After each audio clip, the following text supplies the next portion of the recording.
Hola developers, bienvenidos al canal. Para los que es su primera vez por acá, mi nombre es Joandy y en este canal hablamos sobre programación del lado del backend, con mucho énfasis en temas relacionados con las arquitecturas basadas en microservicios.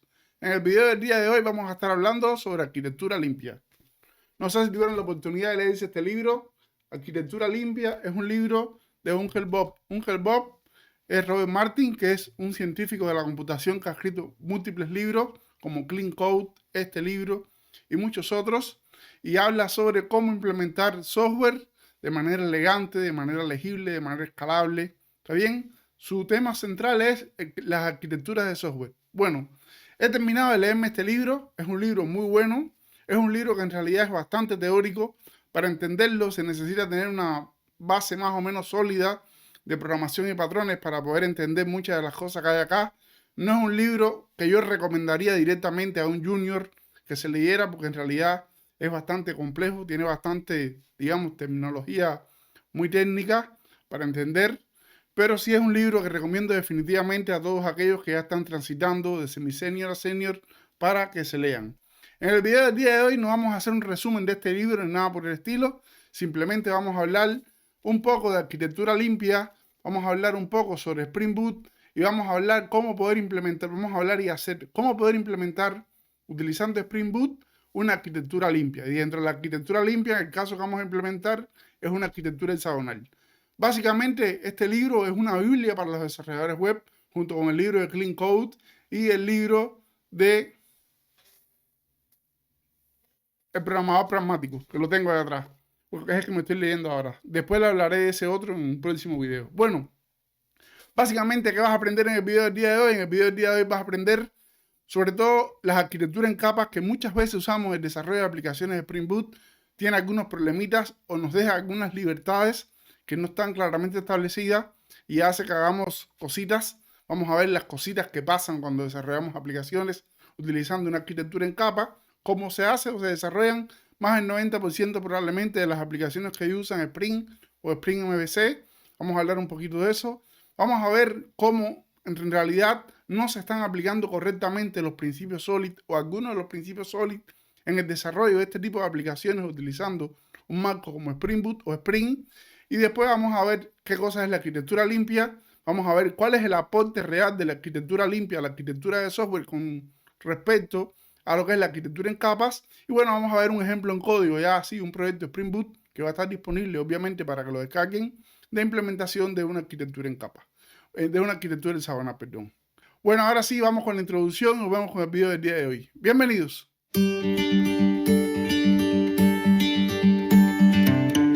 Muy bien, como hablábamos ante la introducción, en el video del día de hoy vamos a estar hablando sobre arquitectura limpia e implementando una arquitectura limpia utilizando Spring.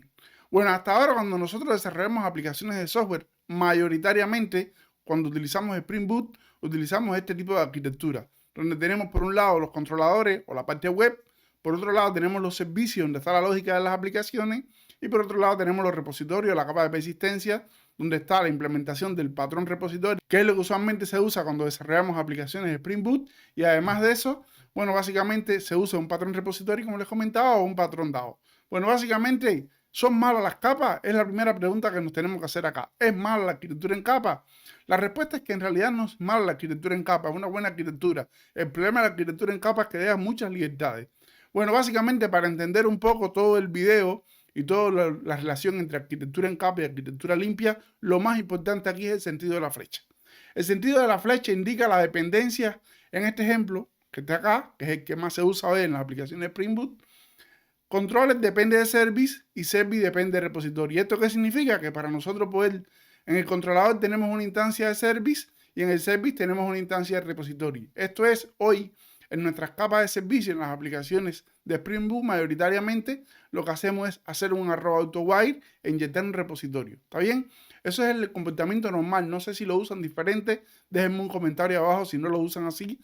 Y a lo mejor es que yo lo he visto en muchos lugares así, pero a lo mejor no es del todo así.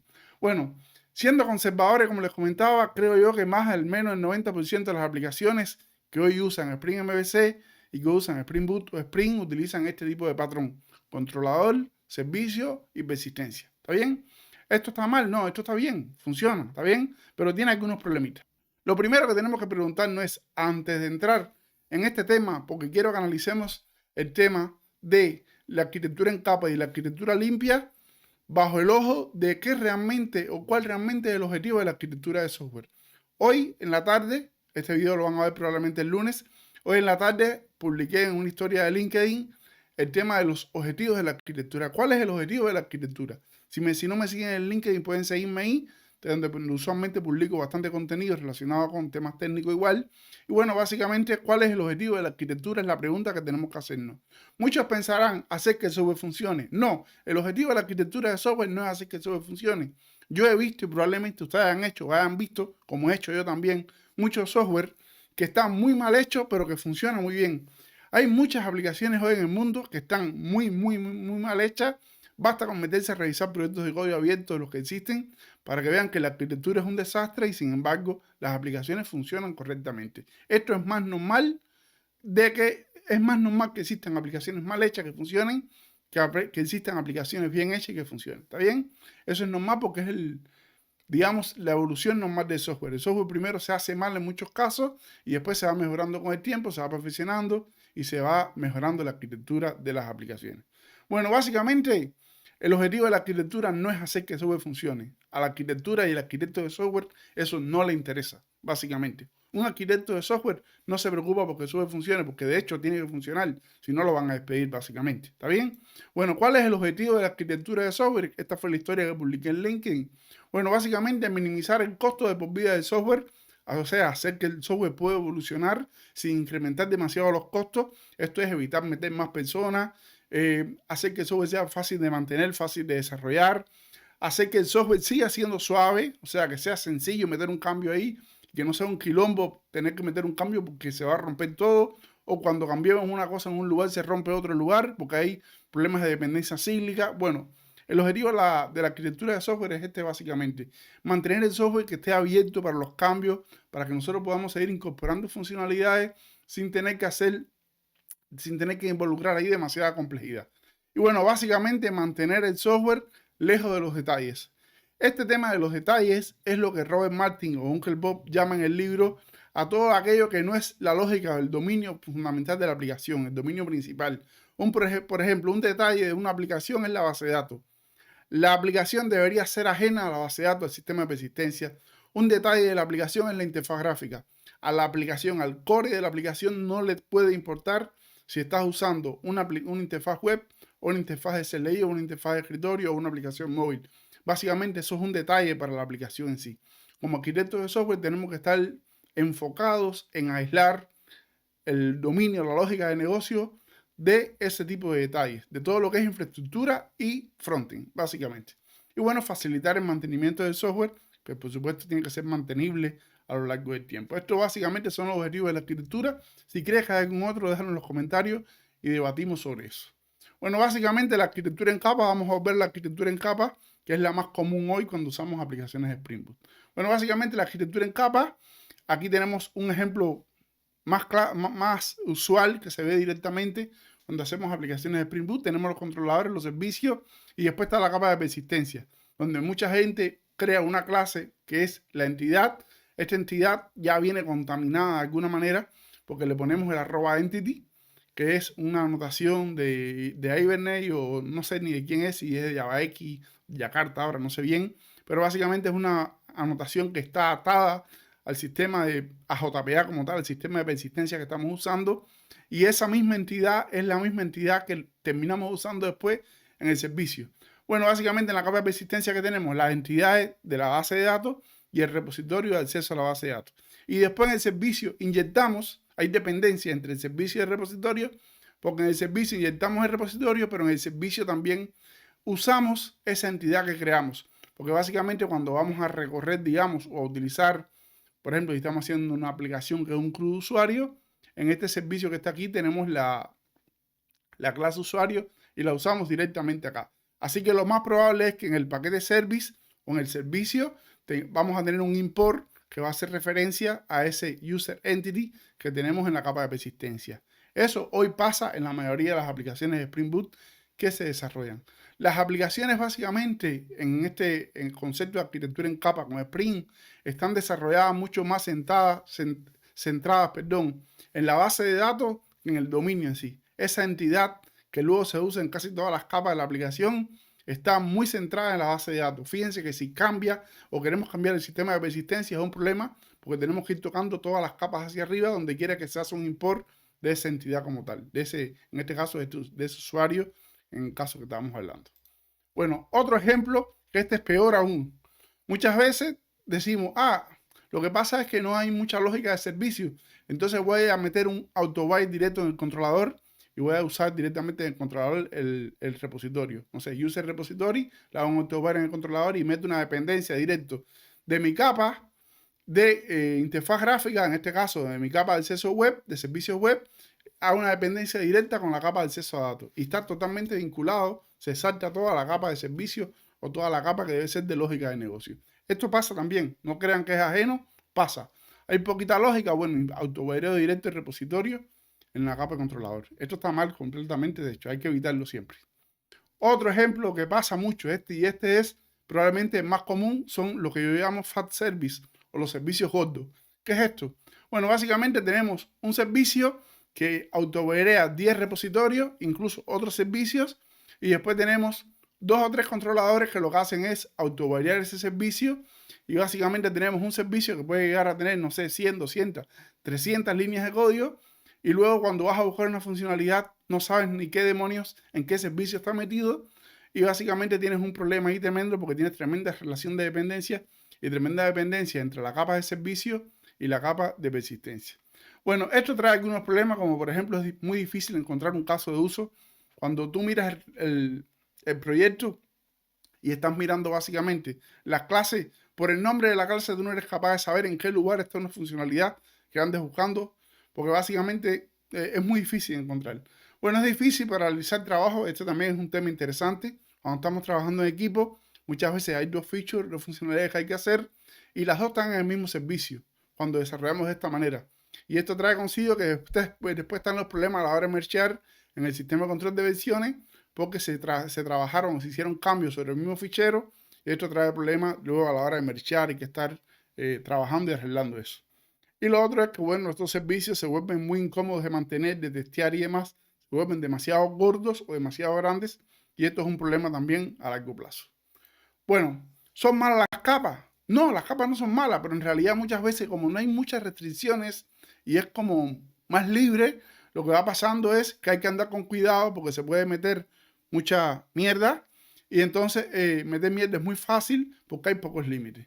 Bueno, ¿cuáles son los problemas que tiene este enfoque de la arquitectura en capa y que quiero compartir con ustedes? Bueno, básicamente, como primer elemento, está más centrado en los datos que en el dominio. Fíjense que esa entidad, que es una entidad del dato en sí, de persistencia de la base de datos, es una entidad, en realidad es una entidad del dominio, pero está mezclada con una entidad de persistencia de acceso a datos. ¿Está bien? Entonces está más centrado en los datos que en el dominio en sí. Hay pocas reglas claras establecidas en cómo se deben manejar las capas, simplemente A depende de B y B depende de C, no hay muchas más reglas en una arquitectura, en un estilo arquitectónico en capa como este. Se puede incurrir en la falta de cumplimiento de los principios SOLID fácilmente. En el ejemplo que vimos anteriormente lo vimos, ahorita vamos a hablar de los principios SOLID brevemente porque no es el objetivo del video. No es simple encontrar funcionalidades en el código. Cuando tienes un servicio de 1000 líneas de código, buscar una funcionalidad es bastante complejo. Se dificulta la paralización del trabajo, lo que hablamos anteriormente, y está muy atado a los detalles de infraestructura, porque elementos de la infraestructura como la persistencia básicamente abarcan casi todas las capas de la aplicación. Si mañana queremos cambiar el motor de persistencia y vamos a dejar de usar ese arroba entity, vamos a tener que estar cambiando probablemente en la capa de servicio y a lo mejor hasta en la capa de controlador. ¿Está bien? Está muy entremezclado todo y eso no está bueno tenerlo porque se vieron algunos principios interesantes ahí. Bueno, básicamente esos son los elementos que más o menos veo yo como que, y que habla Martin y que habla Robert Martin sobre el tema de la arquitectura en capa y demás. Bueno, los principios SOLID básicamente no voy a detenerme mucho. SOLID son las siglas de principio de responsabilidad única, abierto cerrado, sustitución de disco, segregación de interfaces e inversión de control o inversión de dependencia. ¿Está bien? Básicamente, cuando usamos arquitectura en capa, como los casos que vimos anteriormente, que no todo el mundo lo aplica así, pero en muchos casos sí se aplica así, y se desordena un poco con el tiempo los proyectos, entonces se violan estos dos principios. El principio de responsabilidad única, básicamente ese servicio que tiene 300 funcionalidades, viola todo el principio, pero abiertamente. Recuerden, el principio de responsabilidad única lo que nos dice es que una clase solo debe tener una razón para cambiar. Básicamente, resumen, más o menos eso es lo que establece el principio de responsabilidad única. Y cuando ya tenemos 10 funcionalidades y 3 repositorios inyectados en un servicio, y ese servicio puede cambiar por cualquier cosa prácticamente. Entonces se fue a la mierda el principio de responsabilidad única. Y el principio de inversión de dependencia es básicamente el mayor aporte desde mi punto de vista que hace el tema de las arquitecturas limpias, que vamos a ver más adelante. Bueno, ¿en qué consiste este principio de inversión de dependencia? Básicamente en revertir este problema de dependencia que hay en la arquitectura en capa hoy y invertir ese proceso. Bueno, básicamente, ¿cómo sería?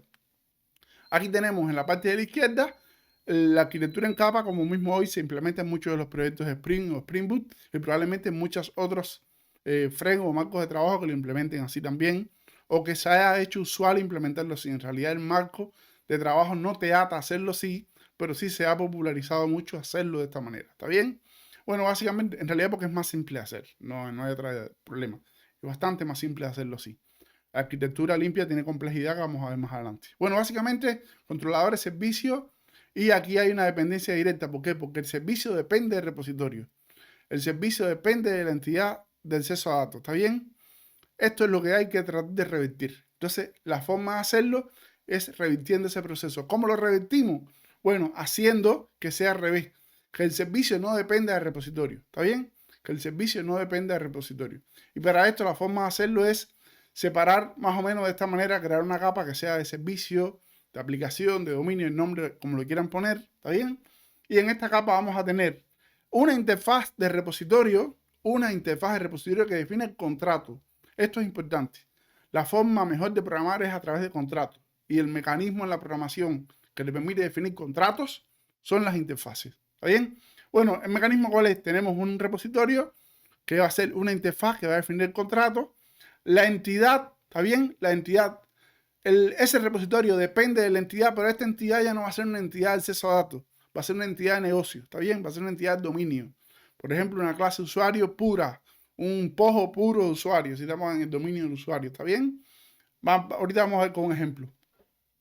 Esto va a depender, el repositorio va a depender de la entidad y después el caso de uso depende, ¿está bien? El caso de uso depende del repositorio, pero no depende del repositorio como sistema de persistencia, depende del contrato de repositorio. Después, cómo se implemente ese repositorio es otra cosa. Y entonces, el repositorio implementation, este que está acá, depende de la interfaz repositorio o implementa la interfaz repositorio. ¿Esto que nos va a garantizar? Que nosotros, siempre que el repositorio se mantenga, siempre que la interfaz se mantenga, siempre que el contrato se mantenga, podemos cambiar el repositorio, cualquiera. Podemos cambiar un Mongo por un MySQL, por un fichero, por un Elastic, por lo que sea, y eso no va a afectar en nada nuestra capa de dominio. ¿Está bien? Este es el principal aporte de la inversión de dependencia, de invertir estas dependencias que está acá. Si nosotros aquí cambiamos cosas, vamos a tener que cambiar para arriba. Si nosotros en este esquema que está acá cambiamos cosas, o sea, cambiamos persistencia, no tenemos que tocar para nada esta capa de dominio que está acá. ¿Está bien? Siempre es importante aislar el dominio y no hacerlo depender de detalles de implementación, como pueden ser la base de datos y la interfaz gráfica. Ese es lo que resuelve el tema de la arquitectura limpia. ¿Está bien? Bueno, básicamente ese es el mayor aporte que vamos a hacer. ¿Cómo vamos a transformar una arquitectura en capas en una arquitectura, digamos, limpia? ¿O cómo vamos a limpiar? El término, para hacerlo más claro, ¿cómo vamos a limpiar una arquitectura en capa? Porque esto podemos seguir haciéndolo en capa, el nombre da igual, pero lo que no podemos, lo que tenemos que arreglar es ese problema de dependencia que hoy tiene lugar. ¿Está bien? Bueno, este tema de arquitectura limpia, quien lo popularizó, como les comentaba, fue Robert Martin. En el libro este de arquitectura limpia y en otros artículos, él tiene un blog muy bueno que se llama Clean Coder. Le dejo el link por acá arriba. Y en este blog habla, bueno, de este modelo de arquitectura limpia, que básicamente es el libro este. Este libro entero es para hablar de ese gráfico, de cómo llegamos a ese gráfico aplicando Solid a diferentes niveles y demás. Bueno, básicamente la arquitectura limpia, ¿qué nos dice? Bueno, básicamente que el negocio, el dominio es el centro. Y eso no depende de nada. El dominio no puede depender de nada. Todo depende del dominio. O sea, los detalles dependen del dominio, pero el dominio no puede depender de nada. Esto lo que hace es que si cambia algo, que sea del borde de los círculos más afuera, no se afecte lo de adentro, ¿está bien? Porque lo que menos tiene que cambiar es el negocio, el dominio en sí, ¿está bien? Bueno, básicamente ese es el principal aporte de Robert Martin.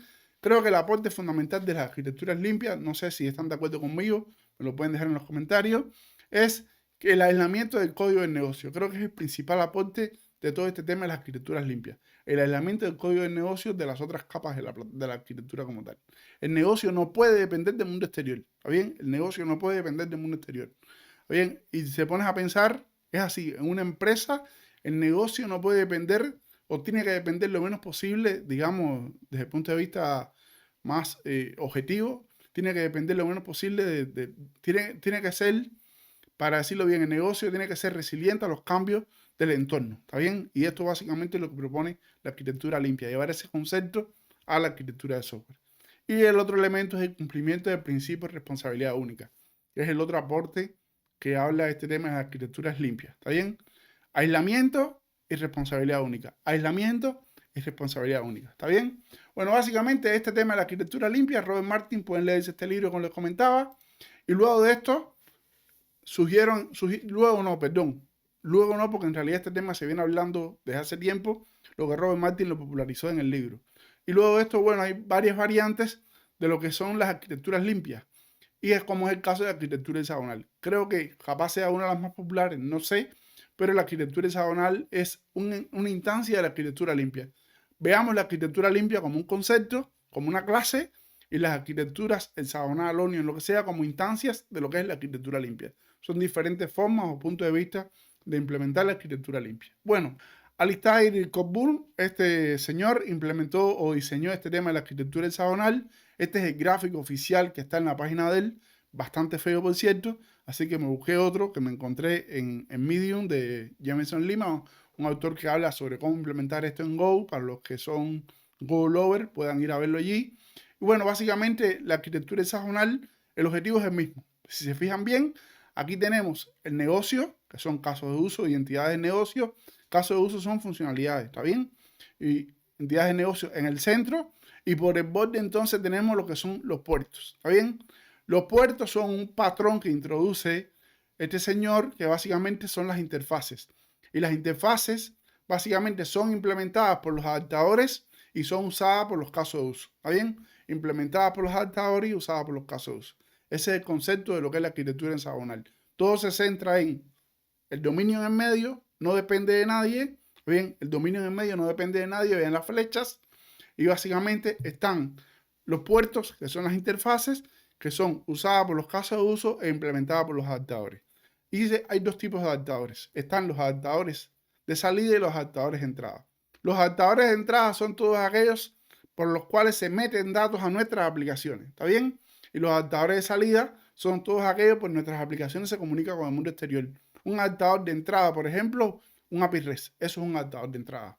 Un adaptador de entrada, por ejemplo, es, no sé, un frontend. ¿Está bien? Es un adaptador de entrada. Ahora, un adaptador de salida que sería, por ejemplo, la conexión con la base de datos, el acceso al mecanismo de persistencia. Es un conector de salida. Otro sería, por ejemplo, el acceso a otra API que consume nuestro servicio. En el caso que estemos en microservicios, tengamos que llamar a un servicio externo. Eso es lo que es la arquitectura hexagonal. Básicamente, en resumen, es dominio en el medio, puertos y adaptadores. Básicamente eso. Y las reglas de dependencia es lo más importante. Bueno, ahora sí vamos a ver un ejemplo en código y después del ejemplo viramos para hacer algunas conclusiones interesantes sobre este tema de arquitectura limpia que quiero que tengan en mente, porque esto no aplica para todo el mundo básicamente, porque verán que tiene alguna complejidad. Vamos al código. Muy bien, para el código lo que hemos hecho, como les comentábamos, es implementar este principio de una arquitectura hexagonal, una arquitectura limpia utilizando Spring Boot. Para ello, ¿qué hemos creado? Hemos creado un proyecto de Spring Boot sencillo, como el que creamos todos los días. Lo único que hemos cambiado es la relación de dependencia en el interior. Básicamente, este proyecto, ¿qué es lo que hace? Es una aplicación para hacer transferencia de dinero. Tenemos un usuario, tenemos una aplicación que maneja usuarios y maneja montos de usuarios. Cada usuario tiene un ID y la aplicación ofrece un API REST en la cual nosotros podemos mover plata del usuario A al usuario B, se la sacamos al usuario A y se la ponemos al usuario B. Es una transferencia de dinero, ¿está bien? Es una aplicación sencilla para ilustrar este tema de cómo se organizaría estructuralmente una aplicación de este tipo. En resumen es eso. Bueno, aquí tenemos el proyecto de Spring Boot. Las dependencias que tenemos son JPA, porque tiene un pequeño sistema de persistencia con la base de datos para mostrar un puerto de salida. Tiene el frontend, que es hacer un API REST para demostrarle un input port. Y tiene, bueno, la base de datos que estamos usando, una base de datos en memoria, que es un proyecto de prueba. Y bueno, después tenemos Lombok y nada más. Es un proyecto sencillo, no tiene mucha complejidad, para ilustrar como ejemplo nada más de funcionamiento. Bueno, esto es el POM del proyecto. Y luego de eso, bueno, en la configuración del proyecto no tenemos nada. Lo único que tenemos es la configuración de data source y nada más. Y luego vamos a ver los elementos fundamentales del proyecto. Tenemos Money Transfer Application, la clase principal de Spring Boot, no hay nada relevante. Aquí hemos creado algo que no tiene nada que ver con la aplicación. Es simplemente algo que hemos creado para que cuando la aplicación levante se inserten datos en la base de datos y poder tener algo para trabajar. Pero esto no forma parte de arquitectura limpia ni forma parte de nada. Es solo para tener algún dato de prueba. Y después si viene la parte interesante, que es la parte de la estructura de la aplicación para lograr este principio de una arquitectura limpia. Bueno, tenemos el dominio primeramente. En el dominio vamos a tener aquellas entidades del dominio, ¿está bien? En este caso la única entidad del dominio que tenemos es cuenta, donde tenemos el ID del usuario y el monto que tiene el usuario en la cuenta, ¿está bien? Vean, esto es una entidad que es una entidad de negocio, no es una entidad de JPA, de Hibernate, de nada de eso. No tiene un @entity, ni tiene nada, ¿está bien? Es una entidad puramente de negocio. Es una entidad que no es anímica, ¿está bien? Tiene funcionalidades. Por ejemplo, permite saber si este monto es mayor que tal cosa, permite sumar al monto, restar al monto. No es una entidad, no es un POJO tradicional de Java con getter y setter. Puede tener funcionalidad, un elemento interesante. ¿Está bien? Después tenemos la capa Application.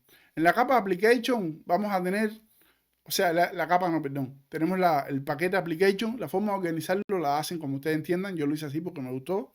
Pero la estructura de paquete la pueden manejar como lo estimen. Después tenemos la capa de aplicación donde vamos a tener los casos de uso y los puertos. Recuerden que los puertos es lo que va a garantizar la comunicación, las interfaces. ¿Está bien? Bueno, en los servicios o en los casos de uso que tenemos, que es en lo que en el diagrama es caso de uso, tenemos el Send Money Service. Aquí donde está la lógica fundamental. ¿Está bien? Y este Send Money Service lo que permite es hacer la transferencia. Es una única funcionalidad que lo que hace es permitir hacer la transferencia de dinero. ¿Está bien? El Send Money, o sea, este Send Money Service, lo que hace es implementar el Send Money Port. ¿Está bien? Send Money Port. Send Money Port es el puerto que va a implementar después o que va a inyectar después el controlador web. ¿Está bien? Y esto lo que hace es que lo implementa. Este Send Money Port es un puerto que está acá. Es un puerto de entrada, por lo tanto está aquí, Send Money Port, porque es por donde va a entrar la solicitud HTTP, viene el controlador web. Vean que aquí simplemente está la interfaz, no hay implementación ni nada. Aquí no se habla nada de controlador ni nada. No me interesa por dónde se haga la solicitud, simplemente me interesa el contrato. Como contrato, para poder hacer la transferencia de dinero, me interesa que me manden un comando que sea Send Money Command. Y Send Money Command tiene lo siguiente: el Source ID, a quién le voy a sacar la plata; el Target ID, a quién le voy a poner la plata; y el monto que voy a sacar y poner en el otro lado. ¿Está bien? Este es el comando de hacer el movimiento de plata. Si esta Send Money Port, que es un puerto de entrada, lo implementa un controlador web, bien. Si lo implementan en un frontend, en una aplicación móvil, no me interesa. Si lo implementan en un CLI, no me interesa. ¿Está bien? Me interesa que cumplan con el contrato cuando lo implementen. El contrato dice que tiene que mandar este objeto. ¿Está bien? Y luego la lógica de negocio, mi servicio, lo que hace es implementar eso. ¿Está bien? ¿Qué es lo que hay que hacer? Bueno, básicamente aquí utilizamos dos puertos, Load Account Port y UD Account Port, que son puertos de salida. Vamos a verlo acá ahora, porque son puertos. Vean, Load Account Port y UD Account Port son puertos de salida. Como son puertos, son interfaces. Y aquí el puerto de salida dice cargar el usuario y el puerto de actualizar dice actualizar la cuenta. ¿Está bien? Aquí cargo el usuario, cargo la cuenta y aquí la actualizo. ¿Por qué lo hago en dos interfaces separadas? Porque estoy aplicando el principio de segregación de interfaces. Cada funcionalidad en una interfaz. Y eso me va a garantizar que mañana podemos cambiar la persistencia. El usuario lo cargo desde un sistema de lectura y después el update lo hago sobre un sistema de escritura. ¿Está bien? Básicamente, segregación, principio de segregación de responsabilidades. Bueno, aquí inyecto mis dos puertos. Y bueno, básicamente, como estén implementados después, como esté implementada la persistencia, no me interesa. Aquí estoy inyectando interfaces. ¿Está bien? Esto es una interfaz simplemente. Bueno, vemos acá y aquí, bueno, aquí está la lógica fundamental del caso de uso, que es hacer el movimiento de la plata. Con la lógica que tenga el movimiento de plata no me interesa por ahora. Si se fijan bien, hay otro elemento interesante. Este caso de uso es lo que sería en Spring un servicio tradicional. Pero aquí no estoy usando un @service. Estoy usando una anotación que se llama @useCase. ¿Por qué hicimos esta anotación? Porque no queremos atarnos a Spring. Queremos que el framework de desarrollo sea un detalle también. Y entonces aquí lo que hemos echado a mano y hemos creado una propia anotación que se llama useCase. Si nosotros vamos a esta anotación, está aquí en el paquete common. En el paquete common hemos creado 3 anotaciones. Aquí puedo poner algún elemento común que no sea, digamos, que no ensucie la arquitectura como tal. ¿Está bien? Son 3 anotaciones que son independientes. Esta anotación useCase, ¿qué es lo que hace? Bueno, básicamente es un alias para component, para anotación component. Y hacerle un alias para anotación component, básicamente hereda como el comportamiento, digamos, semánticamente de lo que es un componente y manda a crear un bin de Spring. Si nosotros queremos cambiar o quisiéramos cambiar de framework, tenemos que implementar en el lugar para donde vayamos algo que funcione similar a como sea component, obviamente. ¿Está bien? Para que se mantenga y pueda funcionar ese @userCase que hemos creado. Bueno, volvemos acá, tenemos nuestra anotación userCase y tenemos acá nuestra implementación. Esto es transaccional por la forma en que está implementado y bueno, básicamente ahí está. Bueno, este es el caso de uso fundamental. Ahora vamos un momentico al puerto de entrada, setMoneyPort, para seguir viendo el ejemplo. Este puerto, como les comentaba, es usado por el servicio, es implementado por el servicio y usado por el puerto de entrada. Bueno, aquí tenemos los puertos y después tenemos los adaptadores. Los adaptadores son el otro elemento. Los adaptadores es lo que me permite la implementación específica de la interacción con el mundo exterior. Aquí en el adaptador tenemos los adaptadores para las implementaciones de los puertos de entrada y para las implementaciones de los puertos de salida. Si vamos a puerto de entrada, tenemos el Money Transfer Controller, ¿está bien? Que lo que hace es inyectar el setMoneyPort, que es el puerto de entrada, y lo que hace es, bueno, implementar el puerto de entrada web. En este caso es un API REST, pero si fuera otra cosa que no fuera un API REST, bueno, cambiaríamos aquí, hiciéramos lo que sea. Aquí nuevamente vean que hemos creado un web adapter para traernos de Spring, ahí en un poco, y tenemos este web adapter, podríamos haberlo hecho igual con REST Controller, pero bueno, está, para que lo vean. Y aquí tenemos los puertos, la implementación de los puertos de salida. Aquí tenemos sí un account entity. Esto sí ya es, como ya estoy en la capa de persistencia como tal, ya este sí es un account entity de JPA porque el sistema de persistencia que estoy usando me obliga a que tenga un account entity. Pero este account entity no es el mismo de negocio.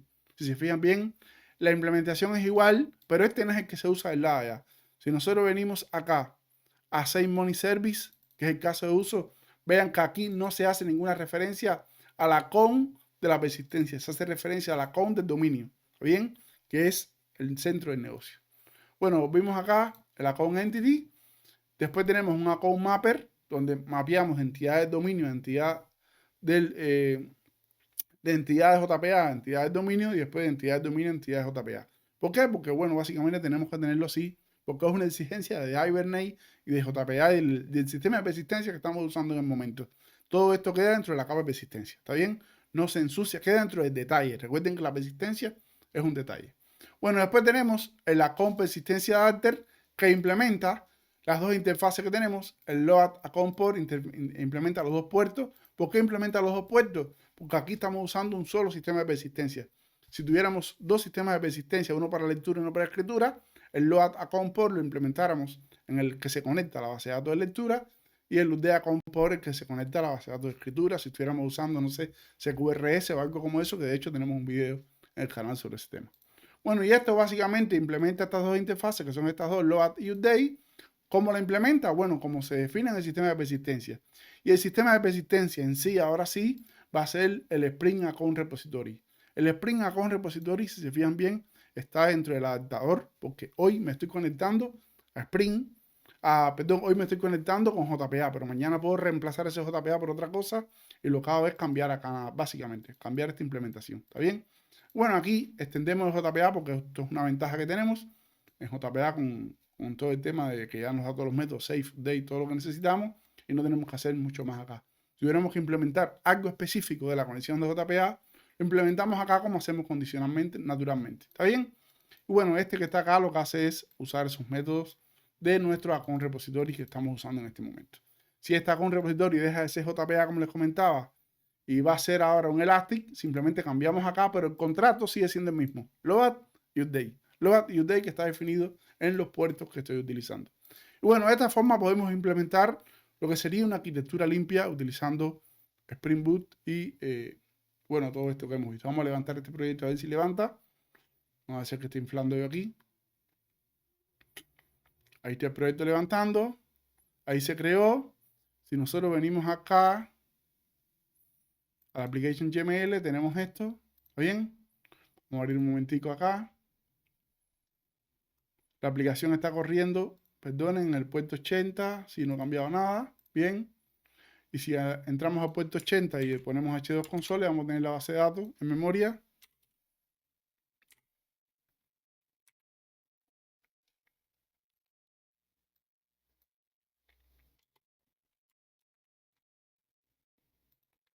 Acá estamos. Y aquí tenemos la base de datos en memoria. Ella se llama transfer porque había hecho una prueba anteriormente. Y la contraseña es AA. AA. Nos conectamos. Y tenemos acá nuestra tabla account. ¿Está bien? Que fue la tabla que creamos con JPA. Y tenemos los valores 20 y 35. Lo que les comentaba anteriormente, teníamos este extra aquí. Que lo que hace es crear un bin. Esto es fuera de arquitectura limpia, no tiene nada que ver. Esto es para que ya tenga valores. Y creamos estas dos cuentas. ¿Está bien? La cuenta con ID 1 y la cuenta con ID 2 con valores 20 y 25, respectivamente. ¿Bien? Bien, ahora, para hacer que esto funcione, bueno, tenemos un puerto de entrada que implementa un adaptador web, que es este que está acá. Y este adaptador web lo que hace es implementar esta API que está acá. Creo que tengo un Postman medio armado por ahí para probarlo.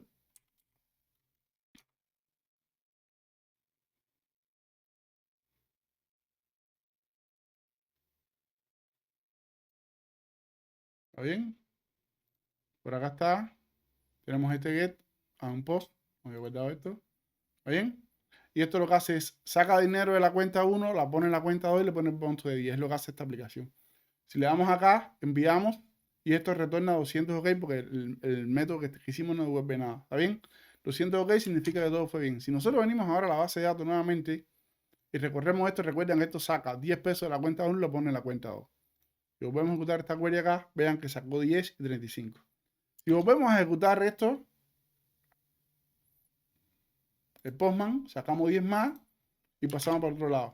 Volvemos a verificar en el H2, 0 y 45. Si lo intentamos nuevamente no va a dejar porque hay una restricción de negocio en nuestro caso de uso. Deja ver el caso de uso. Que dice que si no hay monto para sacarlo del source, entonces lanza esta excepción. Si lo intentamos nuevamente va a lanzar una excepción. Ahí se reventó. Esto no tiene tratamiento de excepción ni tiene nada. Eso después se lo hacen ustedes si lo quieren jugar con él. Y aquí está la excepción. La cuenta de la fuente no tiene suficiente balance como para hacer el movimiento de dinero.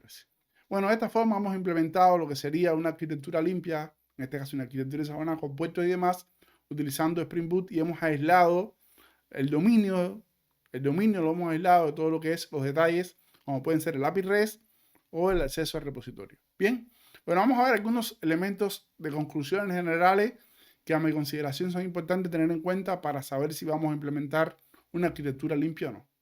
Bien, entre los elementos a considerar, creo que es válido tener en cuenta a la hora de decidirnos si vamos a ir por una arquitectura como esta o no, que conviene aplicarla en un negocio real. Esto no es para un CRUD, ¿está bien? Si tenemos un CRUD no tiene sentido añadir la complejidad y el cambio de mindset que tiene implementar una arquitectura limpia, ¿está bien? Si tenemos una arquitectura real, tenemos que implementarlo. Si tenemos un negocio real, grande, complejo, ¿está bien? Porque sí va a ayudar a que la aplicación pueda cumplir con los objetivos de arquitectura. Bueno, requiere la introducción de varios mappings. En este caso tenemos un solo mecanismo de persistencia, pero vieron que había un mapping que mapea de la entidad del negocio a la entidad de acceso a datos y otra de la entidad de acceso a datos a la entidad del negocio. En este caso, en el acceso a datos estamos usando patrón repository, ¿está bien? Pero si usamos datos también vamos a tener que tener los mapping. Y entonces lleva bastante mapping esto, por lo tanto añade esa complejidad adicional. Pero aísla el negocio, que es lo importante. Puede dar la sensación de redundancia con esto de que tenemos una entidad de negocio, una entidad de acceso a datos, ¿está bien? Pero bueno, son elementos que hay que tener en cuenta. Requiere un cambio de pensamiento con respecto a lo que son las capas tradicionales que hemos visto hoy, invención de la dependencia y demás. Y como elemento importante, solo si centramos el dominio, solo si nos centramos en el dominio y aislamos los detalles, podremos ir y avanzar en realidad hacia lo que sería una arquitectura o un estilo de desarrollo de aplicaciones basado en el DDD, que es el Domain Driven Design. Hoy, las aplicaciones más tradicionales de Spring están más centradas en la base de datos que centrada en el dominio en sí. ¿Bien? Por lo tanto, es un buen camino la implementación de una arquitectura limpia para poder llegar a lo que sería el Domain Driven Design real. ¿Está bien? Bueno, hasta acá el video del día de hoy. Espero que les haya gustado. Espero que hayan aprendido. Espero que hayan entendido bien los principios estos de lo que es la arquitectura limpia, porque en realidad la documentación es medio ambigua, o a mí me costó un poco de trabajo entenderlo. Y bueno, espero que les haya gustado. Si ha sido así, denle like y nos vemos en el próximo video. Hasta pronto.